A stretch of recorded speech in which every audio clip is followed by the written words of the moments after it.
Hi, everybody. Thank you for your patience. I am here with someone who needs very little introduction. I'm Miriam Elder, the world editor at BuzzFeed News. This is Malala Yousafzai, who you probably are all very well aware of, a Pakistani activist for women's education, the youngest ever recipient of the Nobel Peace Prize. And we're very, very excited to have her here at the World Economic Forum, at the Open Forum. Welcome. So I'm so excited to talk to you because it's such an interesting moment in time. It's when we're seeing governments and groups around the world growing ever more repressive, talking about building walls. At the same time, we have women around the world rising up, calling for equality, speaking out against sexual harassment. And I can think of no one better to speak about this than you. So I'd love to hear first about your journey to feminism. You once said that feminist for you was a tricky word. You now embrace it. So what changed for you, and what does that word mean for you now? Well, thank you so much for coming here, and it's an honor to speak to you today. When I first heard about feminism, it was not about women's rights, it was not about equality, but it was just these messages that I was seeing that feminism is controversial and that feminism is women's superiority and these things, you know, these views exist, and I just wasn't sure what this word means. And then I just looked more into it, and I realized that feminism is just another word for equality. It means equality, and no one would object equality, no one should object equality, and it just means that women should have equal rights as men. And then I said, well, it's very simple. It's not as complicated as some people have made it. And then I embraced feminism, and I was already a feminist, speaking out for girls' education, speaking out for women in Pakistan, and then all around the world. When you speak about women's rights, you become feminist, even if you embrace it or not.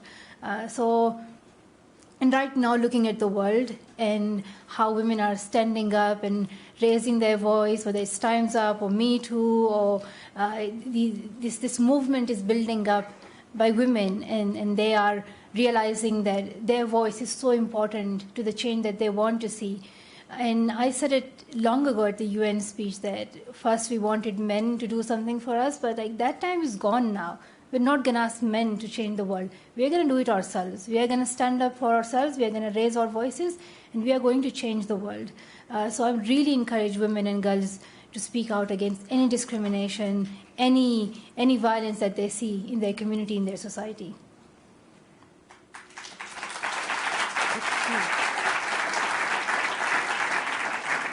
And so you spend a lot of your time when you're not studying. You spend a lot of your time thinking about activism for girls' education. How has the Me Too movement and the Time's Up movement changed your thoughts about how you need to approach education for girls in particular? Education is really important, and it's about how we teach our children about the world, about equality, about human rights. And I think it's so important that our education gives the message of equality to every child. And this is where like a child's mind builds up. And right from the beginning, if we teach equality at school level, I think they would develop this sense that they have equal rights as girls in their school, and girls have equal rights as boys in their school. So I think education can play a key role in giving the message of equality. And yes, yeah. And so you've told us your message to the people who support Me Too and Time's Up, which is speak up when you can. We also have a lot of government leaders here at Davos right now. Trump is flying in, of course, tomorrow. What would your message be to someone like Trump, who has his own history with or lack of history with women's rights? What kind of message would you want him to hear from you here? I just get so disappointed to see that people are at these high positions and they are openly, they talk against women, they do not accept women as equal, they harass women, and it's just shocking for a second to believe that this is actually happening. And I hope that women stand up and they speak out against it. And I hope that people who are involved in such shameful things. They think about their own daughters, their own mothers, and their own close female relatives. And just imagine for a second that can they let it happen to their daughters, to their sisters, to their mothers? And I don't think they would accept that. So I think they need to look at it from that perspective as well. But also, because I can't change a person, I'll try all my best to give advice. But I think it's a time for women to raise up their voice, so their voices are heard and their voices reaches those ears, and if their voices reaches those minds that still have those views that we are trying to fight against, and for a second we thought that they didn't exist, but they still exist. And this is a time where increasingly around the world, it seems like people feel more and more disconnected from their governments, that governments don't necessarily exist to take care of the people. How has that influenced your own life? Is that something that you have felt, and what do you feel the role of government should be in the kind of issues that we're talking about? So in terms of governments, what my focus has been is encouraging governments and trying to get them to invest in girls' education, because that's one way towards women empowerment. There are 130 million girls right now who cannot go to school. And if you talk about women's empowerment, their equality, if you talk about women participating in the economy, women becoming part of the labor force, women contributing to the whole development of a country, we have to invest in their education. So in terms of my work on education, I do try to do advocacy, try to reach to governments, try to, like now I'm here at World Economic Forum, my message is always to encourage these governments as well as business groups to bring education, especially girls' education, to their top priorities and invest in girls. It's going to benefit the girls and the communities where they're living, but also contribute to the whole economy. And the benefits are unlimited, and we have to remind them this. I'd love to switch a little bit now and ask you a bit about, your life as a person. You do so much. You're a full-time student at Oxford. You're here now. You're doing all this activism. Like, what does an average day in your life look like? At Oxford, it's quite hard because you have to do like 2 or 3 essays a week, and it's challenging because I'm doing PPE, which is 3 different subjects: philosophy, politics, and economics. And every teacher would give you their work. So one would say, do the philosophy work, do the economics work, and you have to manage your time yourself. I think that's what university life is all about. Your time is with you, and here's the work that you have to do, here are the assignments, here's the extra activities that you want to get involved in. So it's just managing your time. And I missed 2 days of my university, and I'm just panicking a bit. How am I going to finish all the essays? But I hope that giving up these 2 days would help me to deliver the message of education for all those 130 million girls who are out of school. And we have to keep on fighting for this. If we remain silent, like, just imagine for a second, like, every day, how many girls do we lose? There is potential that we are losing. And I realize this more because I go and I visit refugee camps. I was recently in Lebanon, and I met Syrian refugee girls in a room, and I was asking all of those girls what their dream was, what did they want to become in their future. And one girl said she wants to become an architect. And I asked why. And she said she wants to become an architect because when she was leaving her country, she saw that her country was destroyed and devastated. And on that day, she decided that one day she will come back and she will rebuild her country. So war has actually affected these children. There is early child marriages, there is child trafficking, there is those norms and taboos that are stopping girls in their fight to achieve their dreams. So I think about these girls every day, and then I say, okay, you have to do your own study, but also speak out for those girls, because I cannot imagine losing those girls. They are a resource for their community, for all of us. Just imagine, like, in this room, how many girls do we see here? Imagine for a second that you are living in a society where if you did not get education, you would be just limited to your house. All your job was cooking, cleaning, taking care of children, and that's it. You'd never be able to have a voice, to speak out for yourself, to have rights. And I think that's something that many girls are facing right now, and we have to protect them as individuals, but also think about its benefits to each and every one of us. So you have devoted your life to living these experiences, and it's a noble cause, but one that I can imagine takes quite a deep psychological and emotional toll. So what do you do to keep yourself strong? And when you have one of these days where you just feel like you can't take this all on anymore, what do you tell yourself to keep going? Well, I know for sure that it is not one person's job to do this, and I know that I can't send all girls to school. It would be nearly impossible. But what I can do is I can send as many as possible. I can speak about for as many as possible, and what is under my potential, I will do that. I will do my job. But what I also try to do is to reach out to as many people as I can, whether they are from the business sector, from the government, from the NGO sector, to encourage them to invest in girls' education.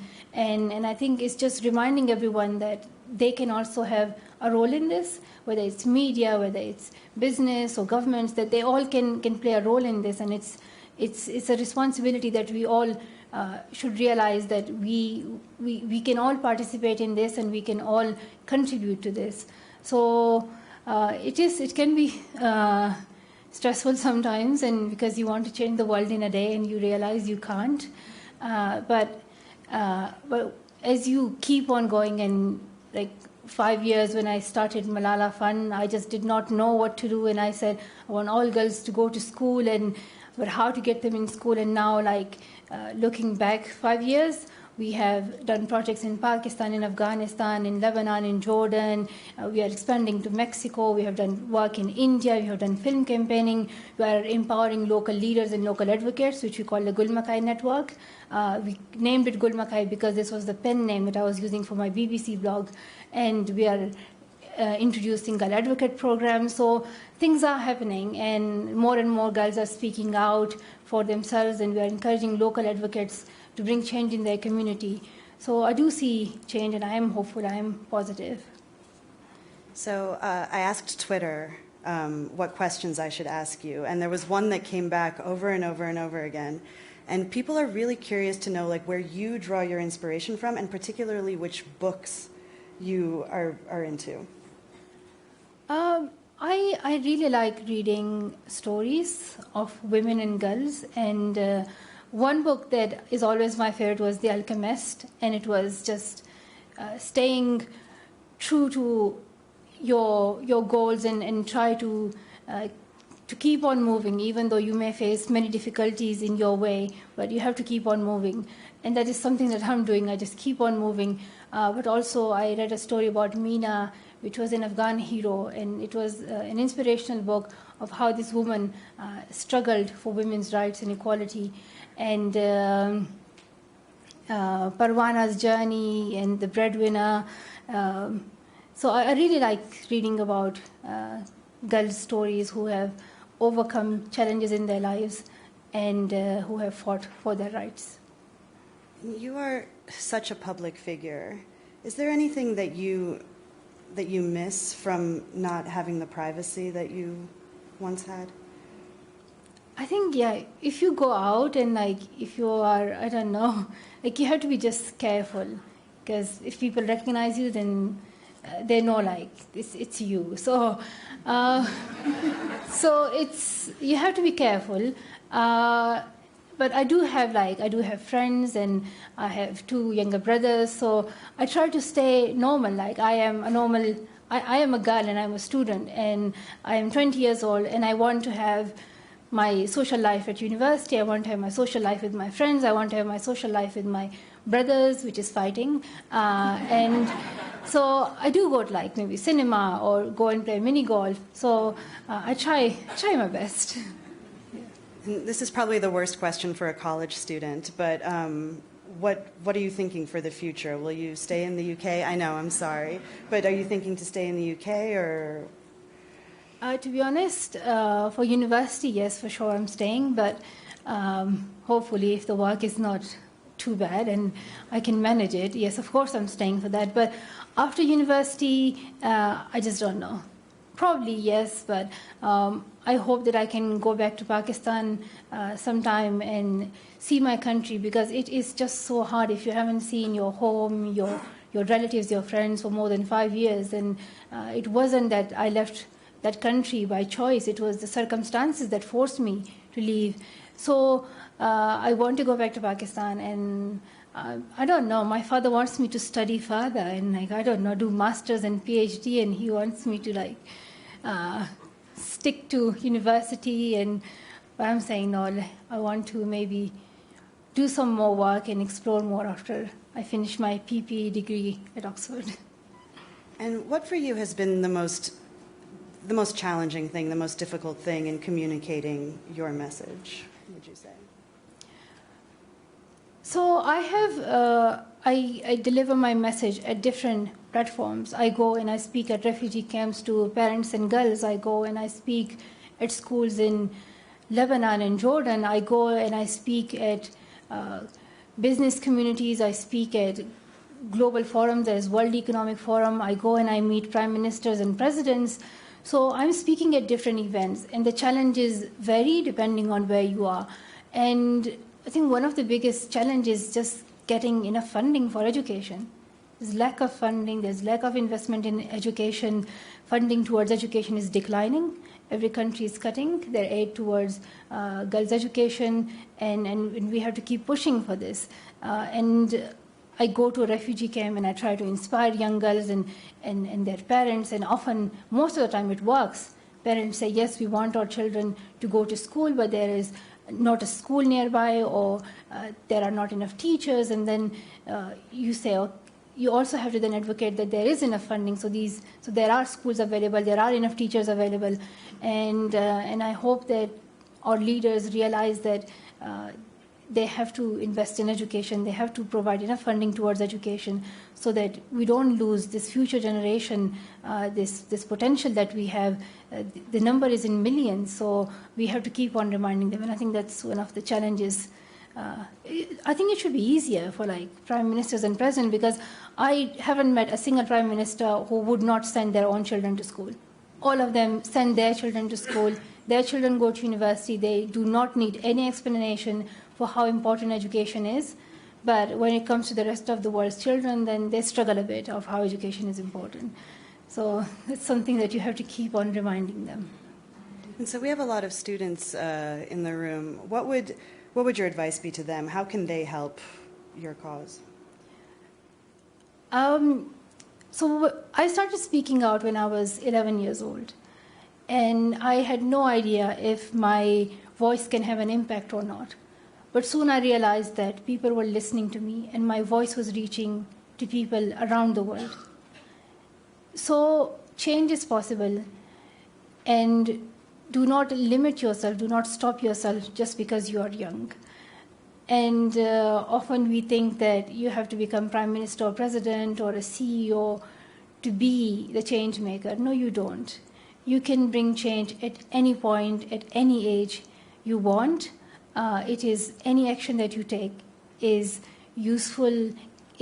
That action can have an impact, whether it's blogging, whether it's fundraising, whether it's raising awareness through social media, whether it's doing work in your local community, whether it's doing advocacy, whether it's doing petitions. All these things matter. So once we all start doing this, we create a global movement. So I really encourage you to get involved in this movement for girls' right to education, for women's rights, for women's equality, in this movement for a better life for each and every one of us. So you mentioned that when you started the Malala Fund, you were thinking in one way, and now it's grown, and 5 years have passed. And what do you have any regrets? Is there anything that you would have done differently? Regrets? I don't have regrets, because this is like what I wanted to do, and I just stay focused on my plan, which was to empower young girls to make sure that as many girls can get quality education as possible. And my dream was also to empower local advocates, just as my father and I were campaigning in Swat Valley. My vision is to inspire other local activists in their regions. So that dream is coming true as well through the Gul Makai network. So I'm very happy, but I think there's always, like, you can do even more. And when you see that there are still 130 million girls out of school, it just keeps you moving, that you have to keep on working until all girls can go to school. Do you ever sleep? Sleep? These days, no. Because you have to get up quite early, and I got up quite early today.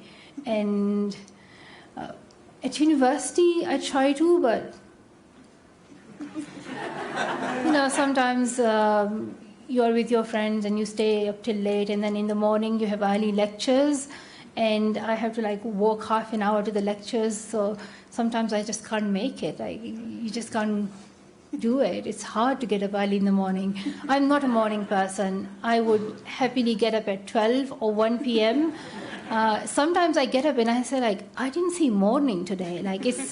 It's 1 p.m. Morning just is not part of my life. I don't know. It's a good college experience.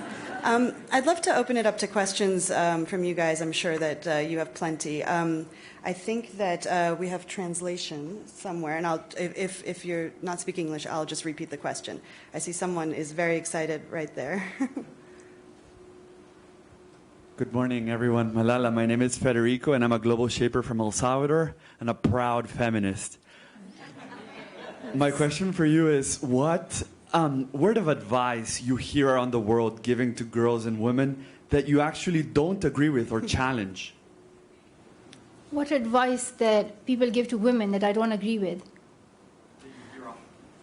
One thing I have heard is I go to some places and people say that, women are told to dress in a certain way, whether it's extreme religious or whether it's the too Western kind of views, and I think some people think that if women dress in a certain way, then that's not their choice, or whether it's it shows too much or it hides too much. And I think it's important to realize that this is, when we talk about feminism, we talk about women, their empowerment, and their independence. And it should not be the decision of anyone else to tell women how to dress, how to speak, how to act, how to walk, how to talk. As long as it's that woman's decision, as long as it's her choice, it is okay. There is not a standard that defines, okay, women, you dress this way, you talk this way, then okay, it ticks all the boxes of feminism or women's rights, and this is how you should dress. No, I think we should leave it to women's decision, whatever job they want to do, how they want to dress, how they want to talk. And I think we have to keep pushing for this. That's good.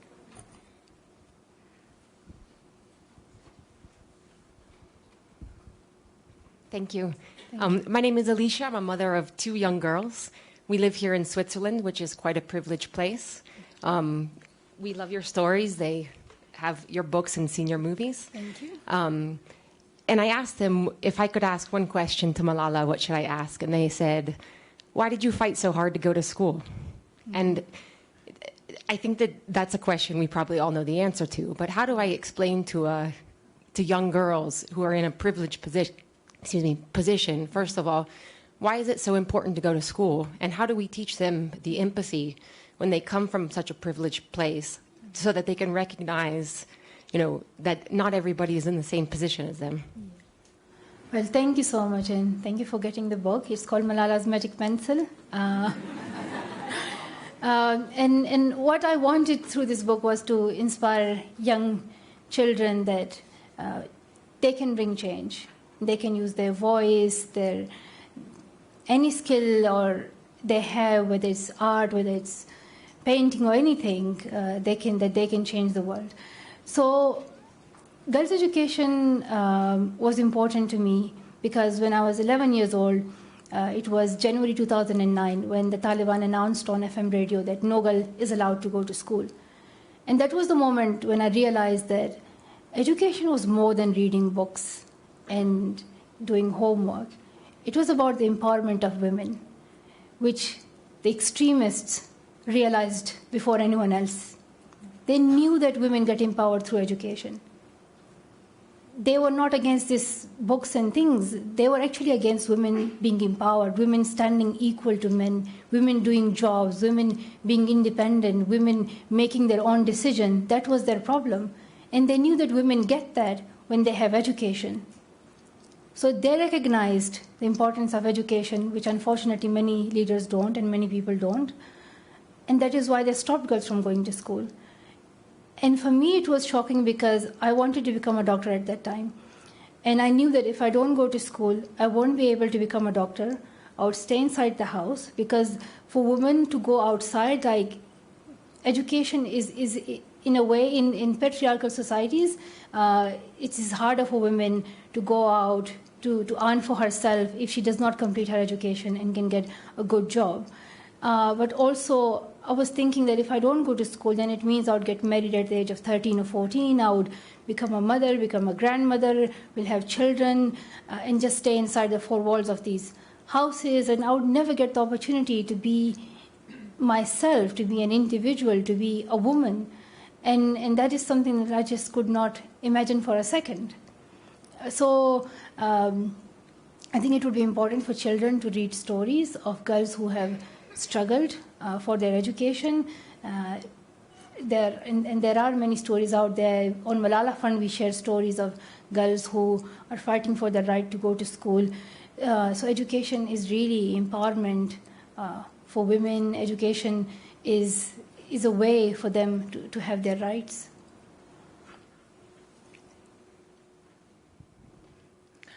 Oh, thank you. You are a great inspiration for me in my work. I'm from Colombia, and I work for an NGO called Colombianitos. We use sport as a tool for social development. We educate kids in soft and peace-building skills. We also have a girl empowerment program for girls who are living surrounded by poverty and also violence, you know. Some of them are victims of our armed conflict. So I just would love for you to give a message for those kids, for those girls, that they can change, to encourage them to study and also to believe that they can change their future. Well, thank you so much for your question, and also thank you for all the work that you are doing. I think my message to girls and to boys and to everyone is always that they should believe in themselves, believe in their voice, believe in their actions, and they are the future and they are the present. So they make up the community, and each and every action they take matters. It has an impact on the society. So they must get involved. They must try to help as many children as they can, and they should also focus on their own studies. So tomorrow they can also invest that, what they have got through education, they can invest that in their community, and it just grows, it just accelerates and multiplies. So, and I'm sure that you are doing great work and you will be inspiring them already. Thank you. Are there any students out there? Are you a student?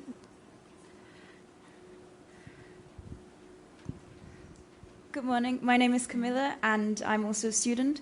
And obviously, Malala, you are such a role model for so many people and women, including myself.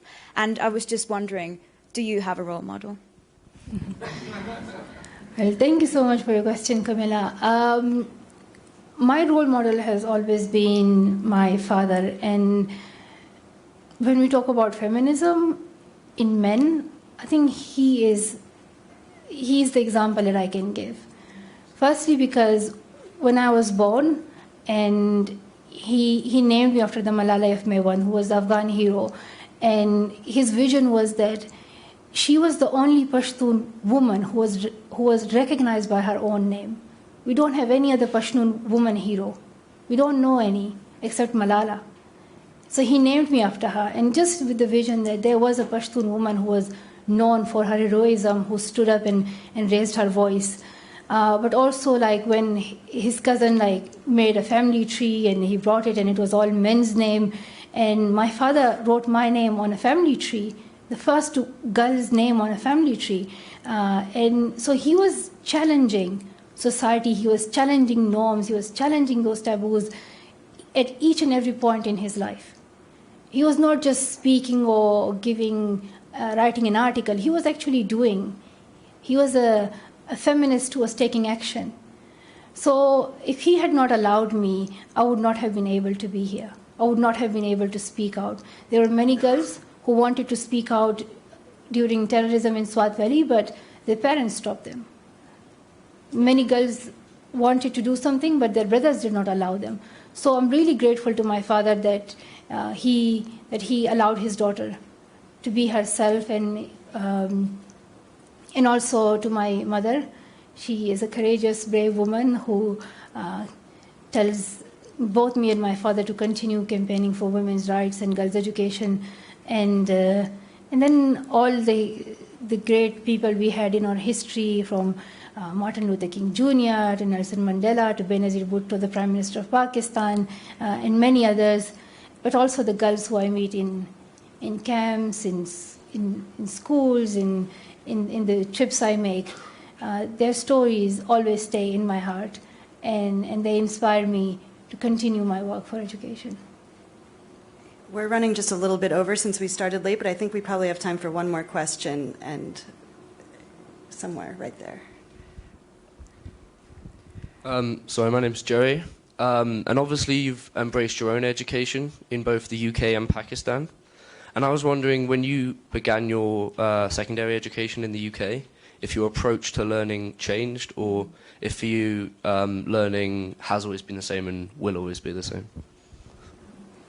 I think there is a big difference between education in Pakistan compared to the UK. And one was that in Pakistan, the subjects are science, maths, history, Pakistan studies, and Islamic studies, and Urdu language.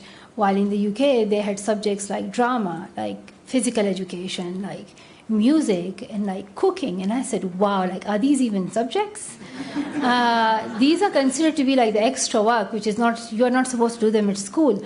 So it just opened my mind to what education can actually mean, that if you are getting to school, it doesn't mean you have to become a doctor or engineer. Like, education is actually learning and just finding out about yourself. And if you want to be an athlete, if you want to be a musician, if you want to be an artist, it's your choice. You shouldn't be forced to become a doctor or engineer because that's the only good thing to do. So it opened my mind in terms of that. Also, I did critical thinking as a subject, and I just thought, it is amazing. Like, everyone should know critical thinking, because especially in the time right now when there's like fake news, like, people should have critical thinking, that they know where the information is coming from, who is giving this information, look at the expertise of the person, any vested interest. All these things are just crucial.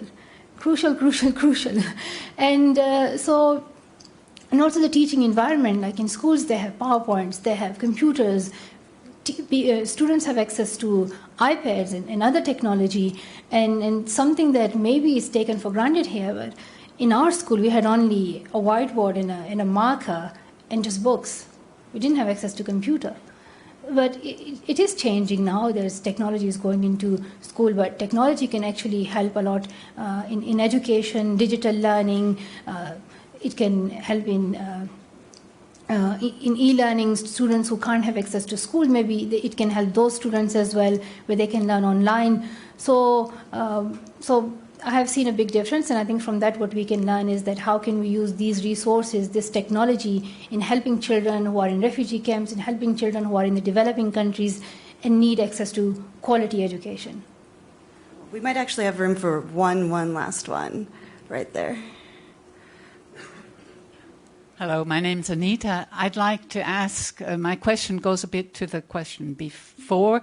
What can you say about the importance of educating young boys to accept women's equality? It is crucial. It is so important, because at the end of the day, when we talk about feminism and women's rights, we're actually addressing men. We're actually addressing men, and we want them to recognize that that women should be accepted, that women should not be prevented, women should not be stopped from a role just because they're women, that talent should be appreciated, their skill should be appreciated. So I think men have a big role to play. And again, as I mentioned about my father, if he was not there and if he had not allowed me to speak, I would not have been here. And also now I see my brothers, and they're completely different, like their views are different. They accept their sister being a bit bossy.